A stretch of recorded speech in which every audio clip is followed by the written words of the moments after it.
drama. Coming out and send you to your mama. Whip the drop your body in place till the sun's out. Can't fuck with this. तो चलो बच्चों, अपना next topic जो है वो क्या है? लॉ ऑफ किरचॉफ, किरचॉफ का नियम। ठीक है ना। तो सबसे पहले अपन समझते हैं कि किरचॉफ, ये वैज्ञानिक का नाम है, ठीक है ना, किरचॉफ। तो इन्होंने जो नियम दिया है वो किस चीज़ का नियम दिया है, किस चीज़ से रिलेटेड इन्होंने नियम दिया है, तो पहले इस चीज़ को समझते हैं। तो इन्होंने क्या किया है, जो इलेक्ट्रिक सर्किट होते हैं ना, जो विद्युत परिपथ होते हैं, तो जब उनको क्या किया जाता है, इलेक्ट्रिक सर्किट को कंबाइन किया जाता है, मतलब कहीं भी इलेक्ट्रिकल कंपोनेंट को बनाने के लिए, ठीक है ना, जितने भी विद्युत उपकरण होते हैं उनको बनाने के लिए, या कहीं भी विद्युत उपकरण जो होते हैं वो क्या किया जाता है, जब लगाया जाता है, इलेक्ट्रिक कंपोनेंट लगाया जाता है, तो उनके सर्किट को जो कंबाइन करके उस पूरा इलेक्ट्रिकल सर्किट जो पूरा तैयार किया जाता है, विद्युत परिपथ तैयार किया जाता है, तो कभी कभी जो इलेक्ट्रिक सर्किट होते हैं ना वो बहुत कॉम्प्लेक्स हो जाते हैं, मतलब बहुत जटिल संरचना हो जाती है उनकी। तो उसके उस कॉम्प्लेक्स स्ट्रक्चर को, यानी जटिल संरचना को, इलेक्ट्रिक सर्किट यानी जो विद्युत परिपथ तैयार किया गया है, तो जब वो बहुत कॉम्प्लेक्स हो जाता है तो उसको सरलता से यानी आसानी से पढ़ने के लिए, उसको स्टडी करने के लिए, और उससे रिलेटेड जो भी न्यूमेरिकल क्वेश्चंस वगैरह जो सॉल्व होते हैं उसको आसान बनाने के लिए किरचॉफ ने क्या किया है, अपना एक नियम दिया है। दो नियम है उनके, ठीक है ना, किरचॉफ ने 2 नियम दिए हैं। तो वो नियम क्या है उसी के बारे में अपने को पढ़ना है, लेकिन सबसे पहले अपन को ये पॉइंट क्लियर रहना चाहिए कि किरचॉफ का जो नियम है वो उन्होंने किस लिए लाया है, किस चीज के लिए लाया है, ठीक है ना। तो किरचॉफ ने जो नियम बताया है वो किस चीज के लिए? कॉम्प्लेक्स इलेक्ट्रिक सर्किट जो होता है, ठीक है ना, यानी कि जो आपका जटिल विद्युत परिपथ जो होता है, ठीक है ना, यानी जो भी विद्युत परिपथ तैयार किया जा रहा है तो वो बहुत ज़्यादा कॉम्प्लेक्स है, मतलब कि उनको जब कंबाइन किया गया है तो बहुत ही जटिल तरीके से उनका कॉम्बिनेशन वगैरह जो है वो तैयार हो रहा है। तो उसको यानी कॉम्प्लेक्स इलेक्ट्रिक सर्किट को सरलता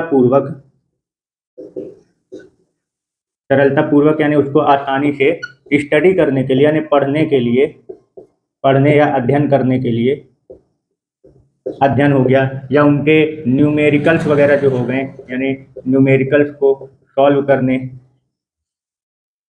का इन्होंने क्या दिया है, नियम दिया है, ठीक है ना। कहने का मतलब ये है कि कॉम्प्लेक्स सर्किट को सरल बनाने का इन्होंने क्या किया है, काम किया है, ठीक है ना।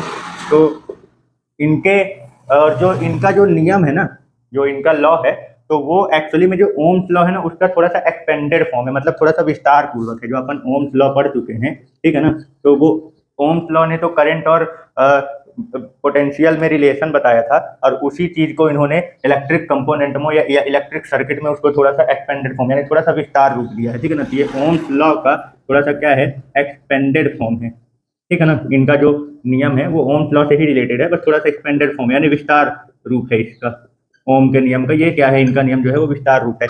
कितने नियम इन्होंने दिए हैं? इन्होंने 2 नियम दे रखे हैं, 2 लॉ। किरचॉफ ने जो है वो कॉम्प्लेक्स इलेक्ट्रिक सर्किट को सरल बनाने के लिए, जटिल विद्युत परिपथ को सिंपल बनाने के लिए इन्होंने क्या किए, 2 नियम दिए हैं, जिनको अपन लोग किरचॉफ का फर्स्ट लॉ और सेकंड लॉ के नाम से जानते हैं। किरचॉफ का फर्स्ट लॉ एंड किरचॉफ का सेकंड लॉ, ठीक है ना।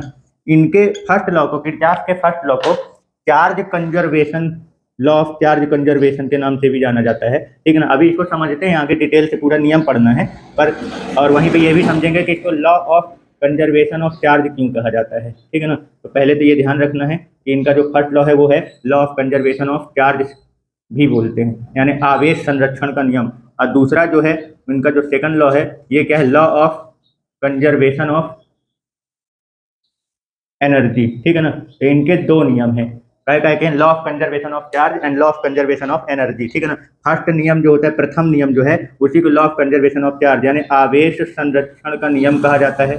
इनके फर्स्ट नियम को, फर्स्ट लॉ को आवेश संरक्षण का नियम कहते हैं, और जो सेकंड लॉ है law of conservation of energy, तो इसको ऊर्जा संरक्षण का नियम भी कहते हैं। जो सेकंड वाला है उसको क्या बोलते हैं, ऊर्जा संरक्षण का नियम, ठीक है ना। तो समझ में आया, यानी ये तो ऊपर ऊपर की बात हो गई कि किरचॉफ ने जो नियम दिया है वो किस चीज़ से रिलेटेड दिया है। तो उन्होंने कॉम्प्लेक्स सर्किट पे स्टडी को, यानी जटिल जो अपना विद्युत परिपथ होता है उसको आसान बनाने के लिए, उसको आसानी तरीके से सॉल्व करने के लिए इन्होंने क्या किया है, अपना नियम दिया है, जो कि इनका ये नियम ओम के नियम का थोड़ा सा क्या है, ओम लॉ का एक्सपेंडेड फॉर्म यानी विस्तार रूप है, ठीक है ना। इन्होंने कितने नियम दिए हैं, 2 नियम दिए हैं, जिनको किरचॉफ का फर्स्ट और सेकंड लॉ बोला जाता है। किरचॉफ के फर्स्ट लॉ को law of conservation of charge यानी आवेश संरक्षण का नियम भी कहते हैं, अब क्यों कहते हैं कि अपन आगे टॉपिक अभी जब इसके बारे में डिटेल से पढ़ेंगे तो समझ में आएगा, ठीक है ना। और जो सेकंड लॉ है उसको law of conservation of energy भी कहते हैं, यानी ऊर्जा संरक्षण का नियम। चलो अब इसका फर्स्ट और सेकंड लॉ को अपन लोग डिटेल से क्या करते हैं, पढ़ना चालू करते हैं, ठीक है। तो चलो समझते हैं कि इसका फर्स्ट और सेकंड लॉ क्या है। सबसे पहले अपन बात करते हैं किसके नियम से, पहला जो इनका फर्स्ट लॉ है, ठीक है ना, किरचॉफ का फर्स्ट लॉ। इनके पहले प्रथम नियम, किरचॉफ के प्रथम नियम की बात करते हैं कि किरचॉफ का प्रथम नियम जो है वो किस चीज से रिलेटेड है, ठीक है ना। तो इनका जो फर्स्ट लॉ है वो एक्चुअली में किस चीज से रिलेटेड है, करंट से रिलेटेड है। किससे रिलेटेड है, करंट से रिलेटेड है, ठीक है ना, यानी कि विद्युत धारा, इलेक्ट्रिक करंट यानी कि विद्युत धारा से रिलेटेड है, ठीक है ना। अब ये क्या है इनका विद्युत धारा से रिलेटेड, मतलब इन्होंने क्या चीज की थी। तो जैसे मान लो हमारे पास एक इलेक्ट्रिक सर्किट है, कॉम्प्लेक्स इलेक्ट्रिक सर्किट। तो आप देखे होंगे कि जब मतलब घरों में जैसे इलेक्ट्रिक सर्किट का पूरा कॉम्बिनेशन तैयार किया जाता है, विद्युत परिपथ का पूरी संरचना जो तैयार की जाती है, तो कहीं ना कहीं एक ऐसा पॉइंट होता है जहाँ पे बहुत सारे वायर क्या होते हैं, आके जुड़े रहते हैं उस एक पॉइंट पर। ऐसे बहुत सारे पॉइंट आपको देखने को मिल जाएंगे, पर उस एक पॉइंट पर आपको काफी सारे वायर जो है आके जुड़े हुए रहते हैं। वहीं से फिर बाकी के सारे वायर को क्या किया जाता है, भेजा जाता है, ठीक है ना। तो ऐसे काफी सारे पॉइंट मिलते हैं। तो वो उस पॉइंट को जहाँ पे इलेक्ट्रिक सर्किट जो है आके क्या हुए रहते हैं, जुड़े रहते हैं। जैसे ये मान लो ये हो गया, ये हो गया, ये हो गया, ये मान लो काफी सारे इलेक्ट्रिक सर्किट, मान लो यहाँ से इस पॉइंट पर काफी सारे इलेक्ट्रिक सर्किट आके लगे हुए, ठीक है ना। तो जहाँ पे इलेक्ट्रिक सर्किट, जिस पॉइंट पर काफी सारे इलेक्ट्रिक सर्किट क्या होते हैं, यानी विद्युत परिपथ आके जुड़े रहते हैं, उस पॉइंट को क्या बोला जाता है, जंक्शन बोला जाता है। क्या कहा जाता है, जंक्शन, संधि कहा जाता है, ठीक है ना, क्लियर। जैसे देखे होंगे ना कि जैसे जो रेलवे स्टेशन होता है, तो जैसे बड़े बड़े जो रेलवे स्टेशन होते हैं थोड़े बड़े शहर, जैसे भोपाल हो गया, जबलपुर हो गया, और भी जगह के जैसे इंदौर हो गया, तो या तो वहाँ पे देखिए लिखा रहता है Bhopal junction, Jabalpur junction, Indore junction. तो वो क्यों लिखा रहता है, एक्चुअली में क्या है, वो एक ऐसा पॉइंट या एक ऐसा जगह होता है जहाँ पे बहुत सारे अलग अलग डायरेक्शन से उस जगह पर ट्रेन क्या हो रही होती है, आ रही होती है, इसलिए उस जगह का नाम आगे जंक्शन पड़ जाता है, ठीक है ना। ठीक उसी तरीके से इलेक्ट्रिक सर्किट, जो कॉम्प्लेक्स इलेक्ट्रिक सर्किट अपन तैयार करते हैं, उस कॉम्प्लेक्स इलेक्ट्रिक सर्किट में एक पॉइंट ऐसा होता है जहाँ पे काफी सारे वायर आके क्या हुए रहते हैं, जुड़े रहते हैं। उस पॉइंट को जंक्शन यानी कि संधि बोला जाता है, ठीक है ना। अब होता क्या है, इस पॉइंट में कुछ वायर से ऐसा होगा कि कुछ वायर से करंट आ रहा होगा, जैसे ये मान लो I1 हो गया, ये I2 हो गया, ये I3। मान लो इस जंक्शन पर करंट क्या हो रहे हैं, आ रहे हैं। और कुछ वायर ऐसे होंगे जिसमें से करंट, उस जंक्शन से करंट क्या हो रहे होंगे, दूर जा रहे होंगे। तो जैसे मान लिया मैं I4 मान लिया, I5 मान लिया, ठीक है ना। मतलब कुछ वायर ऐसे होंगे जिसमें से करंट जंक्शन की ओर यानी संधि की ओर आ रही होती हैं, और कुछ इलेक्ट्रिक सर्किट वायर ऐसे होते हैं जिसमें से जंक्शन से वो इलेक्ट्रिक करंट जो है वो क्या हो रही होती है, बाहर जा रही होती है, ठीक है ना। तो इसमें क्या होता है कि जो इलेक्ट्रिक करंट होता है ना, ठीक है ना, तो अगर ये देखा जाए कि अगर एनर्जी का एक भी इसमें लॉस ना हो रहा हो, तो जितना इलेक्ट्रिक करंट इस जंक्शन में आ रहा होता है, उतने ही इलेक्ट्रिक करंट इस जंक्शन से इधर क्या हो रहे होते हैं, जा रहे होते हैं। मतलब ये मतलब जंक्शन में आने वाले जो इलेक्ट्रिक करंट होता है टोटल, वो जंक्शन से दूर जाने वाले इलेक्ट्रिक करंट के क्या होता है, बराबर होता है, ठीक है ना। क्लियर हो गया, ये किरचॉफ का फर्स्ट लॉ है। अब ये जो रिजल्ट निकला है आने वाले और जाने वाले, ये कैसे बनाया गया, ये कहाँ से निकला है, तो इसमें क्या बोला गया है कि देखो, पहले तो मेन जैसे नियम जो बोला जाता है वो क्या बोला जाता है कि किसी जंक्शन पर, क्या बोला कि किसी जंक्शन पर, इलेक्ट्रिक सर्किट के जंक्शन की बात किया जा रहा है कि किसी जंक्शन यानी कि संधि पर मिलने वाले सभी इलेक्ट्रिक करंट यानी कि विद्युत धारा का जो बीज गणित योग होता है, क्या बोला हमने, जो बीज गणित योग यानी कि जो एल्जेब्रिक समेशन होता है, क्या बोला हमने, एल्जेब्रिक समेशन जो होता है, ठीक है ना, एल्जेब्रिक समेशन वो कितना होता है, शून्य होता है। क्या होता है, शून्य। ये है किरचॉफ का फर्स्ट लॉ, ठीक है ना। अभी केवल यही नहीं है, इस नियम से इसका क्या रिजल्ट निकलता है वो भी आप उसके नियम में बता सकते हैं, लेकिन पहले तो ये पॉइंट ध्यान रखना कि किसी जंक्शन पर यानी संधि पर मिलने वाले जितने भी इलेक्ट्रिक करंट होते हैं, मिलने वाले का मतलब ये आने जाने सबको मिलाना है, जंक्शन में आने वाले, जंक्शन में जाने वाले सबको लेना, ठीक है ना। उनका जो बीज गणित योग होता है एल्जेब्रिक समेशन, यानी अपन जो नॉर्मल जोड़ घटाना वाला नियम लगाते हैं, प्लस माइनस नंबर को प्लस माइनस करने के लिए, वही इसमें भी लगाएंगे, ठीक है ना। तो इनका जो एल्जेब्रिक समेशन होता है वो 0 होता है। अब ये इसका मतलब ये जो अपन ने डेफिनेशन बनाया, इस डेफिनेशन का मैथमेटिकल एक्सप्रेशन कैसे लिखेंगे, तो summation of I equal to 0। इसका मतलब क्या हुआ, summation of I equal to 0 का मतलब ये हुआ, यहाँ पे I का मतलब ये हुआ कि जितने भी करंट हैं, मतलब जंक्शन पर मिलने वाले जितने भी प्रकार के करंट हैं, आने वाले जाने वाले, सबको एक साथ करो, सबका अलजेब्रिक समेशन, मतलब प्लस माइनस जो जिसका जैसा हो उस सब को आपस में प्लस माइनस करेंगे तो उसका टोटल जो आएगा वो कितना आएगा, 0 आएगा। क्लियर हो गया, ठीक है ना। तो अब देखो इसमें आपको एक चीज का नियम लगाना है। अभी ये जो अलजेब्रिक समेशन इसका जो होता है वो क्या होता है, 0 होता है। तभी जंक्शन पर टोटल कितने करंट आ रहे हैं, I1 I2 I3 I4 I5, total इतने करंट हैं एक जंक्शन पर मिलने वाले, ठीक है ना, यानी संधि पर। तो अब हमें इसका अलजेब्रिक समेशन क्या करना है, 0 करना है। तो इसके लिए थोड़ा सा एक छोटा सा नियम ध्यान रखना है कि जंक्शन यानी कि संधि पर आने वाले करंट को, जो करंट आ रही होंगी उनको, आने वाले इलेक्ट्रिक करंट को अपन क्या लेंगे, पॉजिटिव लेंगे, ठीक है ना। क्या लेना है, पॉजिटिव लेना है उनको। और जो जंक्शन से दूर जा रही होती है, जंक्शन यानी कि संधि से दूर जाने वाली जो करंट होती है, ठीक है ना, दूर जाने वाले इलेक्ट्रिक करंट को अपन क्या लेंगे, निगेटिव लेंगे। समझ में आए? ये दो नियम थोड़ा सा ध्यान रखना है। इस अलजेब्रिक समेशन जब अपन करेंगे, इसका बीजगणित योग करेंगे, तो अपन के पास यहाँ पे आने वाले जाने वाले सभी प्रकार के इलेक्ट्रिक करंट हैं। तो आने वाले को आपको प्लस में लेना, जाने वाले को माइनस में। ऐसा नहीं है कि केवल आने वाले को आप प्लस में लोगे, जाने वाले को माइनस में लोगे। अगर आने वाले को माइनस में लोगे तो जाने वाले को किस में लेना है, प्लस में लेना है, ठीक है ना। तो अब इस दोनों पॉइंट को ध्यान में रखते हुए इस यहाँ पे इस जंक्शन पे मिलने वाले जितने भी इलेक्ट्रिक करंट हैं इनका अलजेब्रिक समेशन अगर किया जाए तो इसका अलजेब्रिक समेशन, हमने बोला आने वाले जंक्शन पर आने वाले करंट को अपन किस में लेंगे, प्लस में। तो I1 plus I2 plus I3, ठीक है ना। उसके बाद जाने वाले करंट को अपन लोग किस में लेंगे, माइनस में लेंगे। तो I4 माइनस I5 बराबर क्या करेंगे अपन, 0। यहाँ से क्या रिजल्ट निकल रहा है, इसको उधर भेज देते हैं। तो I1 plus I2 plus I3, ये माइनस वाले को उधर भेज दो तो प्लस में आ जाएगा I4 प्लस I5, ये हो गया। तो अब जरा ये बताओ, हमारे पास ये जो एक्सप्रेशन तैयार हुआ है करंट का, तो इससे अपन को क्या रिजल्ट निकल रहा है कि जंक्शन पर आने वाले जितने भी करंट होते हैं वो जंक्शन से यानी संधि से जाने वाले जितने भी करंट होते हैं उसके बराबर, यानी जंक्शन पर जितनी करंट आ रही होती है उतना ही उस जंक्शन से करंट क्या होगा, पूरा पूरा चला जाएगा। समझ में क्या बोला मैंने? इससे क्या एक्सप्रेशन निकल रहा कि जंक्शन यानी कि संधि पर आने वाला जो इलेक्ट्रिक करंट जो होता है, वो इलेक्ट्रिक करंट जो होता है वो संधि यानी कि जंक्शन से दूर जाने वाले, यानी कि अपन इसका इस एक्सप्रेशन का क्या रिजल्ट अपन निकाल सकते हैं कि जंक्शन यानी कि संधि पर आने वाले कुल यानी टोटल इलेक्ट्रिक करंट जो होता है यानी विद्युत धारा, वो संधि यानी कि जंक्शन से जाने वाले कुल यानी टोटल इलेक्ट्रिक करंट के बराबर होता है। ये समझ में आया?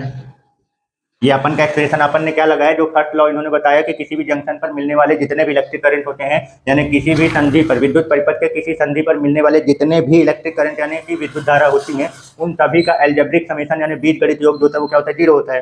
तो अपन इस एक्सप्रेशन को क्या कर रहे हैं, इस जंक्शन पर, इस इलेक्ट्रिक सर्किट के इस जंक्शन पर अप्लाई कर रहे हैं। तो बस यहाँ पे एक पॉइंट को ध्यान रखना है कि अगर आप इलेक्ट्रिक करंट आने वाले जंक्शन की ओर आने वाले इलेक्ट्रिक करंट को अपन प्लस में लेंगे तो जाने वाले को माइनस में, और अगर आप आने वाले को माइनस में लोगे तो फिर जाने वाले को किस में लेना है, प्लस में लेना है, ठीक है ना। तो इस पॉइंट को ध्यान में रखते हुए, इन दोनों पॉइंट को ध्यान में रखते हुए अपन इसका एक्सप्रेशन निकालते हैं, अलजेब्रिक समेशन निकालते हैं। तो क्या आता है कि आने वाले यहाँ पे 3 करंट आ रहे हैं, I1 plus I2 plus I3 को प्लस में लिया, और इस जंक्शन से दूर जाने वाली करंट क्या है, I4 और I5 इक्वल टू अपन ने क्या कर लिया, 0। तो यहाँ से क्या आता है, माइनस वाले को बराबर किधर भेजूंगा तो प्लस में आ जाएगा। तो यहाँ से अपना इस एक्सप्रेशन से अपन का क्या रिजल्ट निकल रहा है कि जंक्शन यानी संधि पर आने वाले जितने भी इलेक्ट्रिक करंट होते हैं वो जंक्शन से जाने वाले जितनी इलेक्ट्रिक करंट होते हैं उसी के क्या होते हैं, बराबर। यानी संधि पर आने वाली कुल विद्युत धारा संधि से दूर जाने वाले कुल विद्युत धारा के बराबर होता है। ठीक है, क्लियर हुआ? अब अपन ने जैसे बोला था कि जो किरचॉफ का जो फर्स्ट लॉ है वो किस चीज का नियम है, कंजर्वेशन ऑफ चार्ज का बोला था, आवेश संरक्षण का नियम। ये बताओ, इलेक्ट्रिक करंट जो होता है यानी जो विद्युत धारा होता है उसको हम लोग क्या बोलते हैं, विद्युत धारा का सूत्र क्या होता है, I = Q/T। ये सब तो आप लोग जानते ही हैं, ठीक है ना। इलेक्ट्रिक करंट जो होता है वो क्या होता है, rate of flow of charge, आवेश प्रवाह की दर। तो इलेक्ट्रिक करंट किसे कहते हैं, पर यूनिट टाइम में जितना चार्ज क्या हो रहा है, फ्लो हो रहा है, उसी को क्या बोलते हैं, इलेक्ट्रिक करंट। ठीक है, तो अब यहाँ पे देखो, हमने बोला आने वाला इलेक्ट्रिक करंट जाने वाले इलेक्ट्रिक करंट के बराबर, यानी कि जंक्शन पर आने वाला पर यूनिट टाइम में जितना इलेक्ट्रिक करंट आ रहा होता है या जितना चार्ज आ रहा होता है उसी पर यूनिट टाइम पे जंक्शन से उतना ही करंट यानी चार्ज क्या हो रहा होता है, जा रहा होता है। क्या बोला, करंट क्या होता है, पर यूनिट टाइम पर फ्लो होने वाला चार्ज, प्रति एकांक समय में प्रवाहित होने वाला आवेश को क्या बोलते हैं, विद्युत धारा। तो जंक्शन पर जितना करंट आ रहा है तो कहने का मतलब इस संधि पर प्रति एकांक समय में जितना आवेश आता है, इस संधि से उतने ही प्रति एकांक समय में उतना ही आवेश क्या हो जाता है, चला भी जाता है। मतलब कहने का मतलब ये है कि जितना चार्ज आ रहा है उतना जा भी रहा है, समझ में। तो मतलब ना तो जो इधर करंट जो जा रहा है ना तो उसमें एक भी कम हुआ, ना ही एक्स्ट्रा आ रहा है, जितना इधर से आया उतना इधर जा रहा है। तो मतलब ना तो इसमें एक भी चार्ज खत्म हुआ, ना ही एक्स्ट्रा चार्ज प्रोड्यूस हुआ है। तो इसको क्या बोलते हैं, जब चार्ज को ना तो डिस्ट्रॉय किया जा रहा हो ना प्रोड्यूस कर सकते हैं, उसी को तो कंजर्वेशन कहा जाता है। कंजर्वेशन ऑफ चार्ज का मतलब क्या हुआ, आवेश संरक्षण का नियम क्या क्या कहलाता है कि आवेश को हम ना तो उत्पन्न कर सकते हैं ना ही क्या कर सकते हैं, खत्म कर सकते हैं, बस एक फॉर्म से दूसरे फॉर्म में कन्वर्ट जरूर कर सकते हैं। तो यहाँ पे भी वही तो हो रहा है, इस जंक्शन पर जितना आवेश आ रहा है उतना ही तो आवेश इस जंक्शन से जा रहा है। मतलब ना तो एक भी खत्म हुआ और ना ही एक्स्ट्रा चार्ज बन रहा है। तो इसका मतलब ये हुआ कि यहाँ पे जो चार्ज है यानी कि जो आवेश है वो क्या है, कंजर्व है। क्या है, कंजर्व है। आवेश जो है वो क्या है, संरक्षित है। समझ में आया, क्लियर हुआ, कोई डाउट? ठीक है ना, आवेश जो है वो क्या है, यहाँ पे संरक्षित है। इसीलिए इस फर्स्ट लॉ को कंजर्वेशन ऑफ चार्ज भी कहते हैं। कंजर मतलब law of conservation of charge यानी आवेश संरक्षण का नियम भी कहते हैं। समझ में आ गया, ठीक है ना। एक पॉइंट और ध्यान रखना अपने को यहाँ पे कि जैसे हमने बोला कि जितना करंट यहाँ पे आ रहा होता है पॉइंट पर, उतना ही करंट इस पॉइंट से दूर चला जाता है। मतलब कि एक भी ना तो लॉस हुआ है ना ही एक भी एक्स्ट्रा गेन हुआ है। तो लॉस नहीं हुआ, जितना है उतना चला गया। इसका मतलब ये हो गया कि हम इलेक्ट्रिक सर्किट के किसी भी पॉइंट पर इलेक्ट्रिक करंट को रोक नहीं सकते, जितना आएगा उतना चला जाएगा। मतलब एक भी आप इलेक्ट्रिक करंट या एक भी चार्ज किसी भी पॉइंट पर, इलेक्ट्रिक करंट के किसी भी पॉइंट या जंक्शन पर आप उसको स्टोर नहीं कर सकते। बात समझ में आई? इसका एक बहुत इंपॉर्टेंट पॉइंट है ये कि अपन किसी भी जंक्शन पर यानी जो अपना इलेक्ट्रिक सर्किट होता है, इलेक्ट्रिक सर्किट के किसी भी जंक्शन यानी कि संधि पर अपन इलेक्ट्रिक करंट को यानी कि विद्युत धारा को स्टोर नहीं कर सकते। समझ में आई बात? अपन इसको स्टोर नहीं कर सकते हैं यानी रोक नहीं सकते, जितना आएगा उतना पूरा चला जाएगा, रुक नहीं सकता। अगर अपन क्या कर सकते, अगर मान लो इलेक्ट्रिक करंट को अपन क्या कर सकते, स्टोर कर सकते, तो फिर अपने को काफ़ी ज़्यादा बेनिफिट होता है इस चीज़ का कि हम एक बार क्या करते, इलेक्ट्रिक करंट बनाते, उसको स्टोर करते और फिर उसको जहाँ जैसा ज़रूरत होता वहाँ भेज देते। तो इससे अपन का इलेक्ट्रिक करंट का काफ़ी क्या हो जाता है, बचत हो जाता है। मगर ऐसा नहीं हो सकता, जितना आता है उतना पूरा चला जाएगा। मतलब हम इसको स्टोर नहीं कर सकते या हम बचा नहीं सकते, जितना आएगा अपने को वो पूरा यूज करना पड़ेगा। अगर यूज नहीं कर पाओगे तो वो लॉस हो जाएगा। इसका कारण यही है कि मतलब कि एनर्जी को अपन स्टोर नहीं कर सकते, जितना आएगा उतना पूरा यूज कर लो, या तो फिर जितना नहीं यूज कर पाओगे उतना वो क्या हो जाएगा, लॉस होता जाएगा। ठीक है ना, समझ में आया, क्लियर हो गया किरचॉफ का फर्स्ट लॉ क्या है, ठीक है ना, और किस चीज से रिलेटेड है, कोई डाउट? ठीक,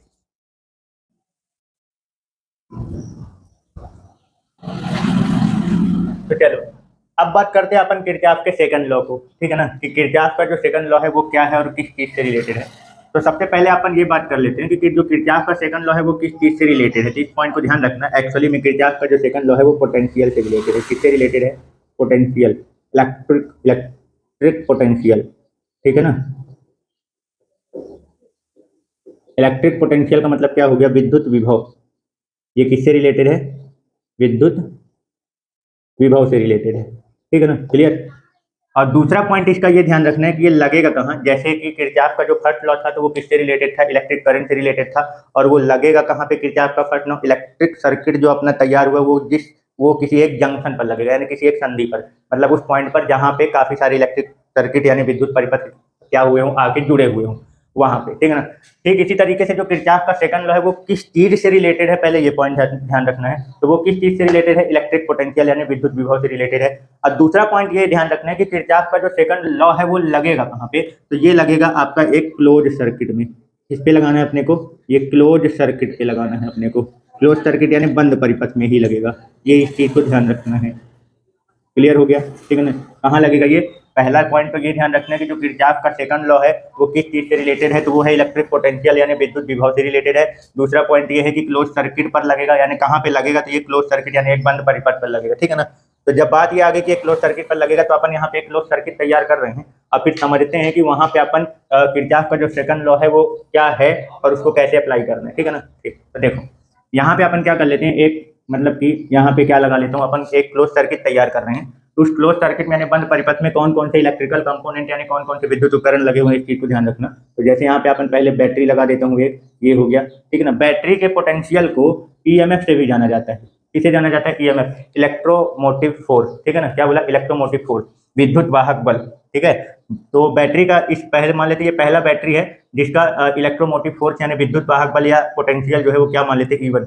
इलेक्ट्रोमोटिव फोर्स को पोटेंशियल भी बोला जाता है, ठीक है ना, बट ये है कि बैटरी के पोटेंशियल को अपन लोग ई से रिप्रेजेंट करते हैं यानी ईएमएफ से, और किसी रजिस्टेंस के पोटेंशियल को अपन लोग क्या करते हैं, भी से रिप्रेजेंट करते हैं, भी से, ठीक है, क्लियर हो गया। बाकी है दोनों एक ही चीज, ठीक। अब मान लेते हैं कि इसी पे अपन क्या कर लेते हैं, एक इस पे इस इलेक्ट्रिक सर्किट पे ये अब मान लेते हैं पहला रेजिस्टेंस R1 लगा हुआ है, क्या लगा हुआ है ये अपना, इस पे एक रेजिस्टेंस लगा हुआ है, ये बैटरी लगा हुआ है, पहला इसका पोटेंशियल E1 मान लेते हैं, और ये दूसरा पॉइंट, दूसरी चीज क्या लगी हुई है इस पे, इस पहले सर्किट में रेजिस्टेंस R1 लगा हुआ है, ठीक, क्लियर। अब इस पॉइंट को आगे बढ़ाते हैं, ये एक दूसरा यहाँ पे सर्किट लेते हैं, इस पे एक दूसरी बैटरी लगा लेते हैं, ये प्लस ये माइनस। ध्यान रखना जो प्लस वाला टर्मिनल होता है वो थोड़ा सा बड़ा होता है, और माइनस वाला टर्मिनल जो होता है उसको छोटा रखा जाता है।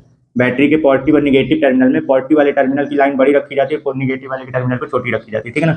ये मान लेते हैं अपन दूसरी बैटरी है जो क्या कर ले रहे हैं, इसका पोटेंशियल कितना है, E2, ठीक है। अब इस पे अपन क्या कर लेते हैं, एक दूसरा रेजिस्टेंस लगा लेते हैं जिसका रेजिस्टेंस कितना है यहाँ पे R2, क्लियर, ठीक है ना। अब इसको क्या करते हैं, अपन क्या करते हैं, आगे बढ़ाते हैं, ये इलेक्ट्रिक सर्किट को आगे बढ़ाते हैं, और एक तीसरा इलेक्ट्रिक सर्किट अपन इसके नीचे लगा रहे हैं, इस पे मान लेते हैं कि एक रेजिस्टेंस क्या लगा हुआ है, R3, ठीक है।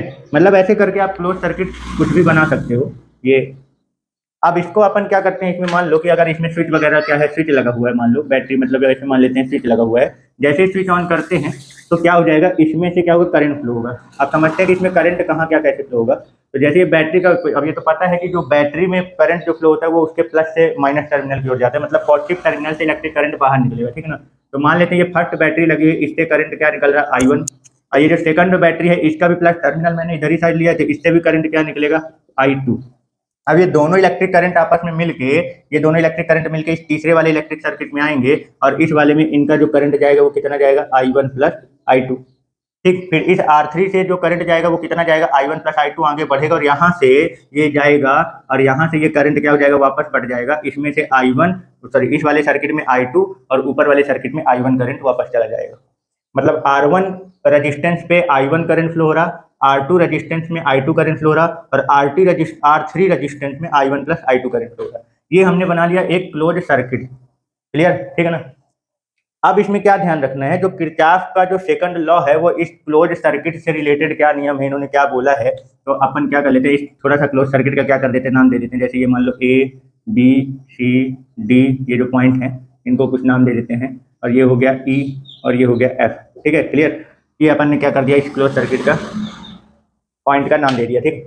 अब इन्होंने ये बोला था, किरचॉफ का सेकंड लॉ ये है कि इन्होंने ये कहा कि जब आप किसी क्लोज सर्किट में एक साइकिल अपना क्या करते हो, कंप्लीट करते हो, मतलब जहां से आप चले वहां से चलना चालू करो और उस सर्किट में आगे बढ़ते जाओ, और जब आप अपना सर्किट का एक क्लोज सर्किट यानी एक बंद परिपथ का वन साइकिल जब आप कंप्लीट कर देंगे, तो जब उस क्लोज साइकिल मतलब उस क्लोज सर्किट यानी बंद परिपथ में जब आप जा रहे होंगे, तो आप जब अपने इनिशियल पॉइंट से चलना चालू करेंगे तो आपके रास्ते में जितने भी इलेक्ट्रिक कंपोनेंट पड़ेंगे, आपके रास्ते में जितने भी विद्युत उपकरण यानी रेजिस्टेंस हो गया, बैटरी हो गया, कैपेसिटर हो गया, जो भी कुछ भी लगा होगा मान लो, ठीक है ना, तो उन सब का यानी एक सर्किट कंप्लीट करने पर, जैसे A से चले, A से B में गए, फिर B से C में गए, फिर C से D में गए, फिर D से A में गए, कोई भी एक क्लोज सर्किट पकड़ो, तो उन्होंने बोला जब आप क्लोज सर्किट आपका पूरा एक कंप्लीट कर लोगे, जैसे मान लो मैंने A से B में गया, फिर B से C में गया, फिर C से D में गया, फिर D से A में वापस आ गया, तो जब आपका एक क्लोज सर्किट पूरा कंप्लीट हो जाएगा, तो आपके रास्ते में उस क्लोज सर्किट को कंप्लीट करने में रास्ते में जितने भी इलेक्ट्रिक कंपोनेंट यानी कि जितने भी विद्युत उपकरण पड़ेंगे,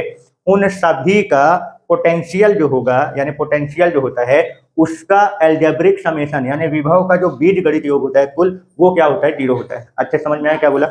फर्स्ट वाले में क्या था, जंक्शन पर मिलने वाले जितने भी इलेक्ट्रिक करंट यानी विद्युत धारा होती है उनका एल्जेब्रिक समेशन यानी बीजगणित योग 0 होता है, और यहाँ पे क्या है, बंद परिपथ में है, तो एक बंद परिपथ में इलेक्ट्रिक सर्किट यानी विद्युत परिपथ के एक बंद परिपथ में जब एक साइकिल कंप्लीट करने पर जितने भी पोटेंशियल इसमें आते हैं उन सभी का एल्जेब्रिक समेशन जो होता है वो क्या होता है, 0 होता है, यानी कि summation of V equal to क्या हो जाएगा, 0। आई बात समझ में। ये किरचॉफ का सेकंड लॉ है। अभी इसी को अपन पूरा डेराइव करेंगे, डेरिवेशन मतलब इसको अप्लाई करते हुए थोड़ा सा और रिजल्टेंट फॉर्म निकालेंगे कि और क्या नियम इसके बन सकते हैं, लेकिन पहला मेन बेसिक नियम वो ये है। ठीक है ना। यानी कि क्लोज सर्किट में पूरा जो अपन का क्लोज सर्किट है, यानी कि बंद परिपथ जो है, इन्होंने क्या बोला कि जो अपन का क्लोज सर्किट होगा पूरा बंद परिपथ में, अपना साइकिल कंप्लीट करने पर जितने भी पोटेंशियल पड़ेंगे उन सभी पोटेंशियल का एल्जेब्रिक समेशन यानी जो बीजगणित योग होता है वो क्या होता है, जीरो होता है। आई बात समझ में? क्या बोला इन्होंने, क्लोज सर्किट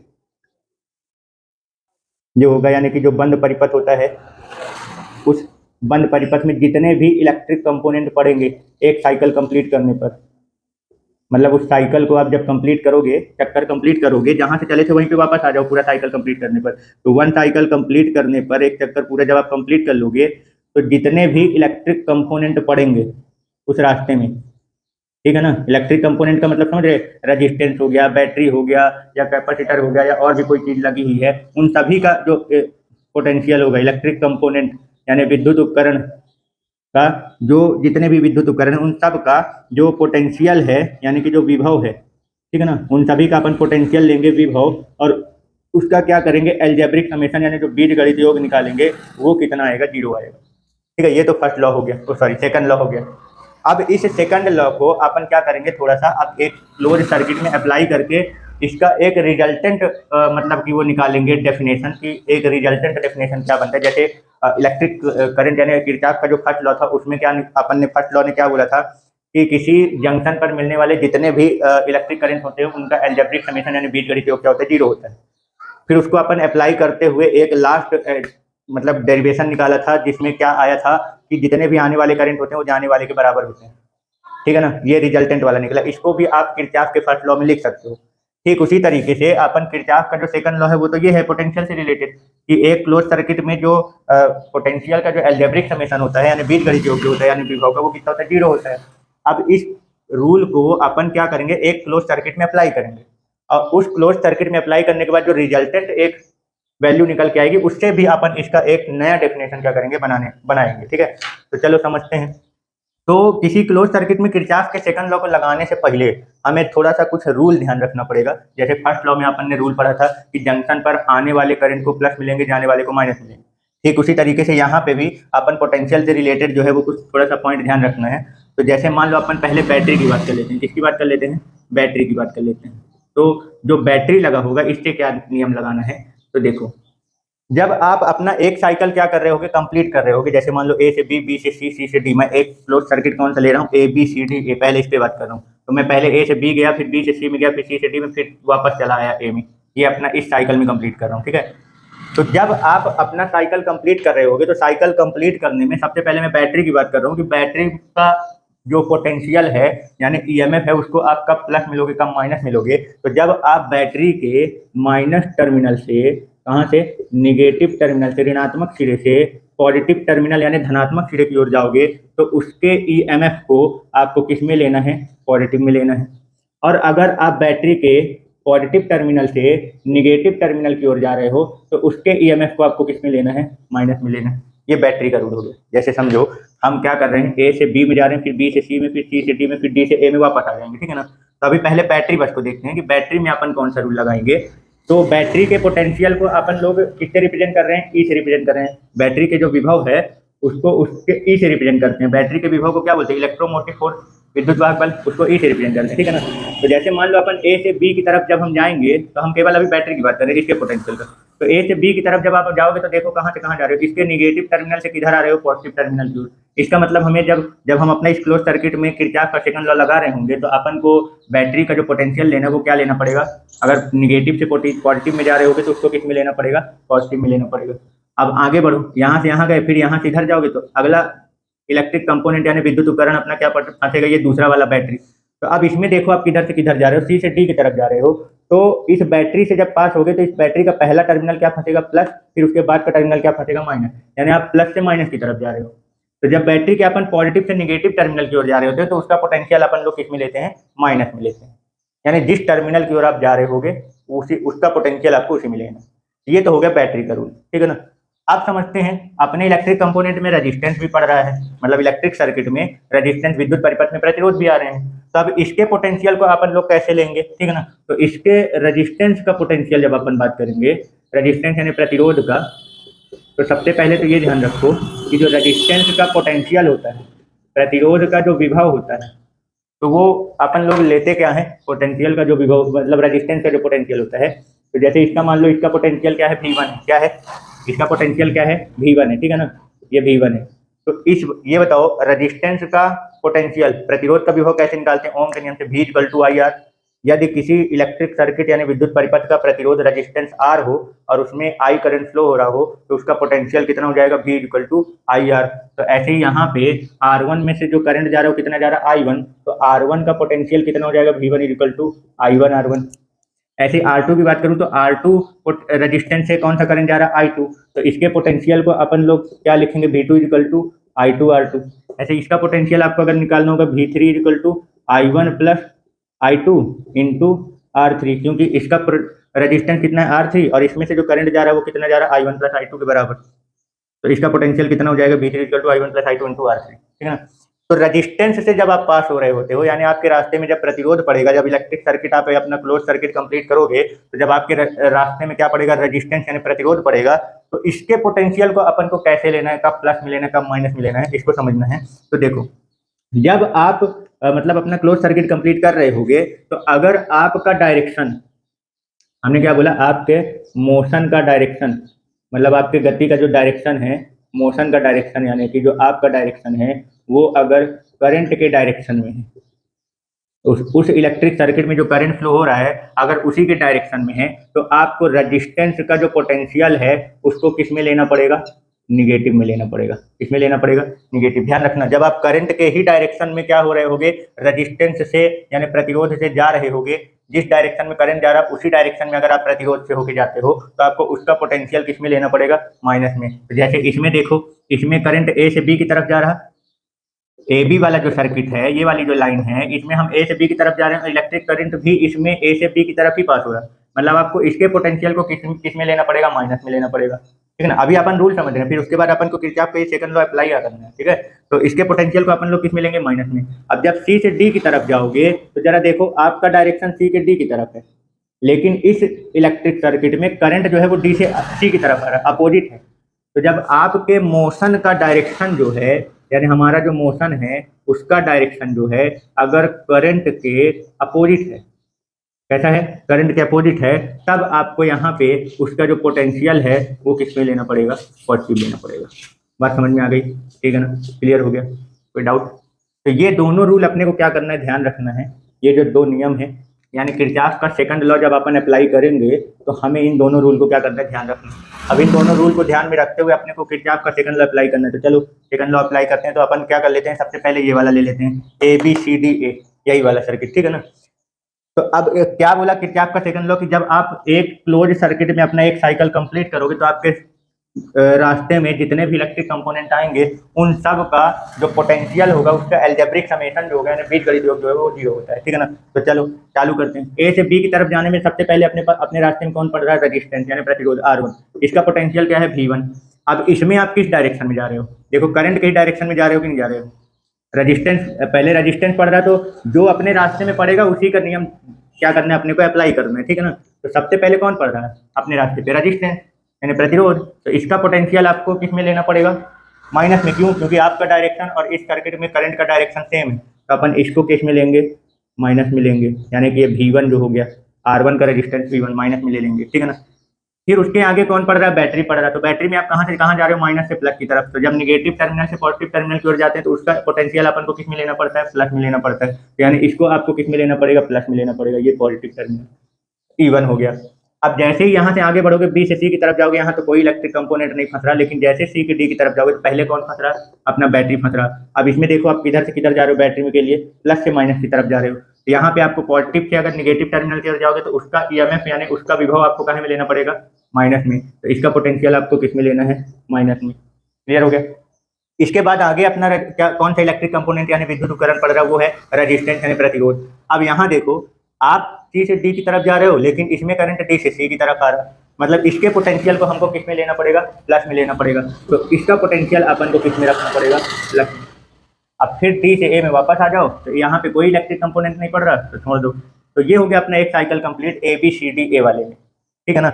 तो अपने रास्ते में जितने भी इलेक्ट्रिक कंपोनेंट पड़े हमने उन सब का पोटेंशियल क्या है उनके साइन के साथ लिख दिया।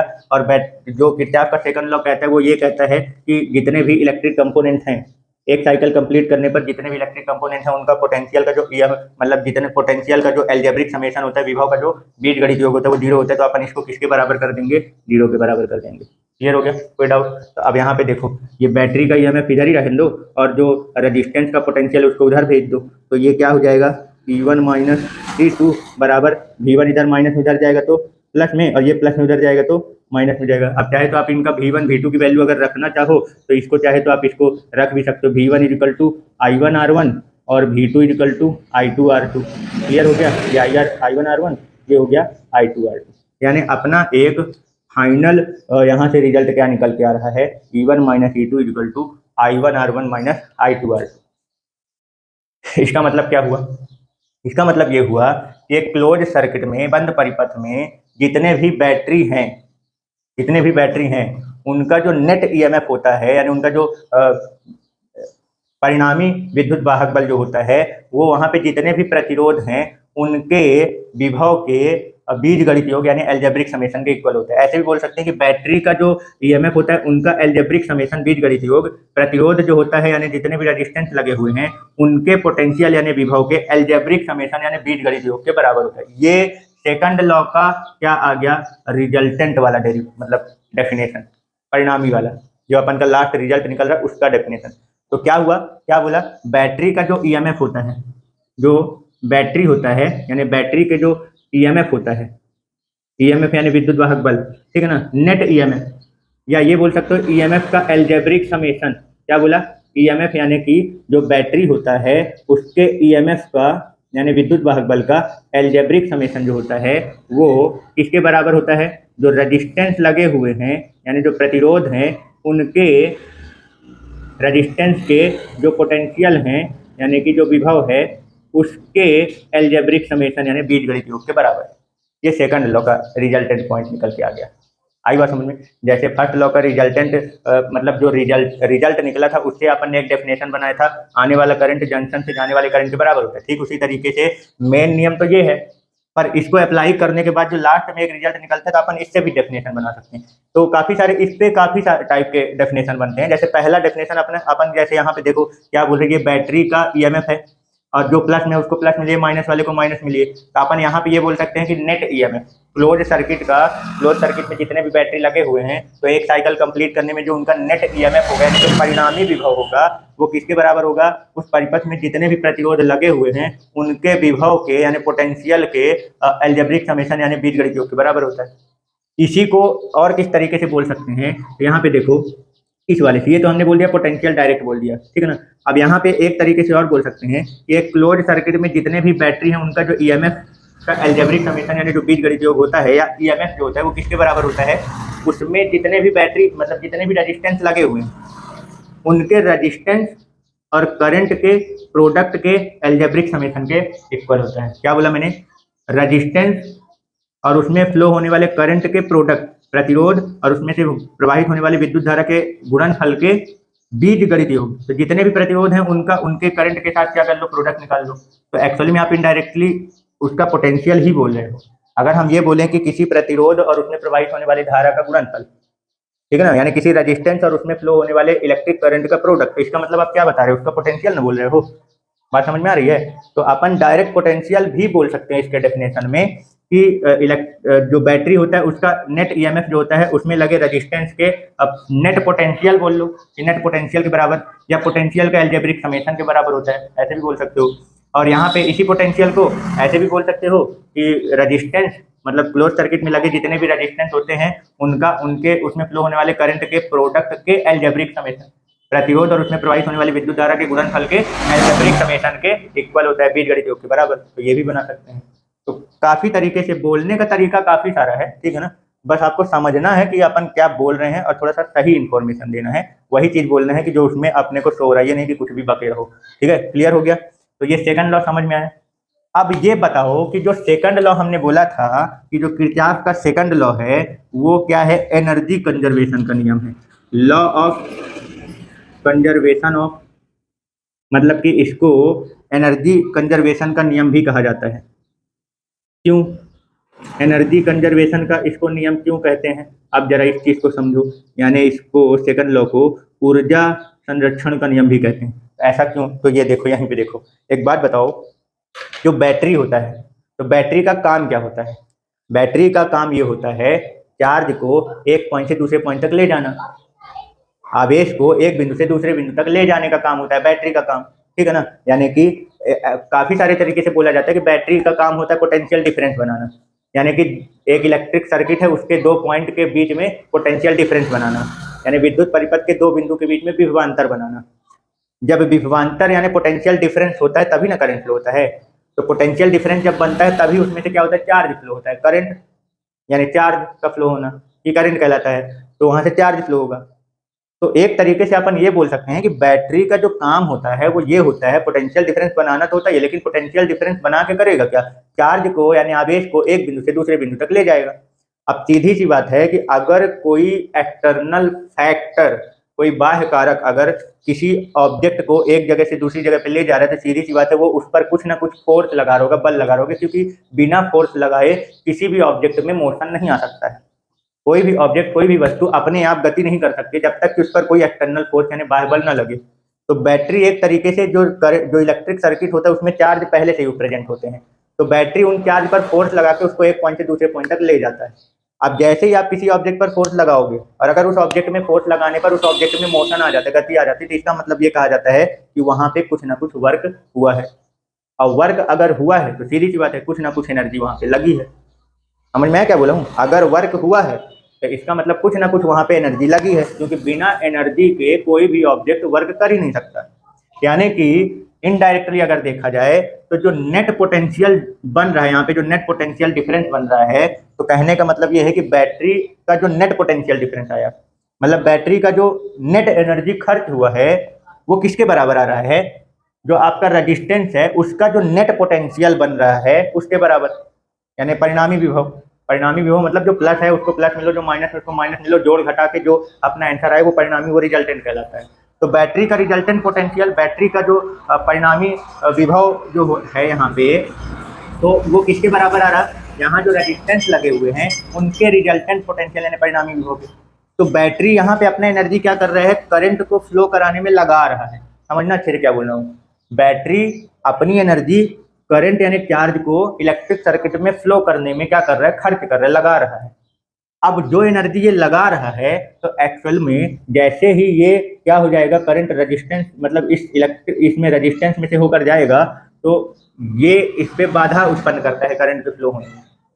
तो यानी कि यहाँ पे जो एनर्जी, बैटरी की जो एनर्जी यहाँ इस इलेक्ट्रिक सर्किट, इस रेजिस्टेंस से करंट को पास कराने में जितनी एनर्जी लग रही है, वो पूरी एनर्जी जो है वो बैटरी जो है वो क्या कर ले रहा है? यूज कर ले रहा है। सॉरी, मतलब रेजिस्टेंस जो है वो यूज कर लेगा। मतलब जितना इधर बैटरी अपनी एनर्जी खर्च कर रहा, उतना ही रेजिस्टेंस जो है वो उस एनर्जी के अपोजिट अपना वर्क लगा दे रहा, उस करंट को रोकने के लिए। ये भेजने में अपनी एनर्जी लगा रहा और वो रेजिस्टेंस होते हैं वो उस इलेक्ट्रिक करंट को रोकने में। तो इसकी एनर्जी और इसकी एनर्जी जो है वो क्या हो जाती है? बराबर है। यहाँ पे दोनों का पोटेंशियल बराबर, मतलब दोनों के द्वारा लगाया गया एनर्जी, मतलब इसके द्वारा खर्च किया गया और इसके द्वारा उस एनर्जी को यूज किया गया। बैटरी एनर्जी खर्च करता है और जो रेजिस्टेंस है वो एनर्जी क्या कर लेता है? यूज कर लेता है। तो इसके द्वारा जितना एनर्जी खर्च होता है बैटरी में, उतना ही मतलब रेजिस्टेंस में उतनी एनर्जी क्या हो जाती है? यूज हो जाती है।